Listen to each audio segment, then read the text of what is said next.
ঘরে তৈরি ready mix chicken curry মশলা। আমার যেহেতু প্রায় প্রত্যেক দিনই চিকেন রান্না করতে হয়, তো আমি যেটা করি এভাবে চিকেন কারি মশলাটা তৈরি করে রেখে দিই। আর এভাবে বানিয়ে রাখলে কিন্তু রান্নাটাও বেশ সহজ হয়ে যায়।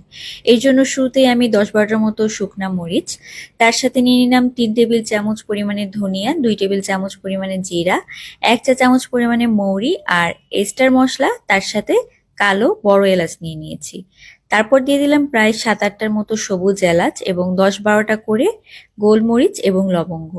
তার সাথে দিয়ে দিলাম প্রায় ৩ থেকে ৪টার মতো দারুচিনি, আমি একটু ভেঙে দিয়েছি। এবার এই মশলাগুলোকে ভালোভাবে ভেজে নিতে হবে। আপনারা কিন্তু চাইলে জয়ত্রীও ব্যবহার করতে পারেন, তবে আমি জয়ত্রী দেই না, এতে করে কিন্তু একটা এক্সট্রা ফ্লেভার আসে। মশলাগুলোকে আমি ভেজে নিয়েছি ভালো করে, আর এখন এটাকে ভালো করে ব্লেন্ড করে নিয়ে এর মধ্যে দিয়ে দিচ্ছি আমি হলুদের গুঁড়া।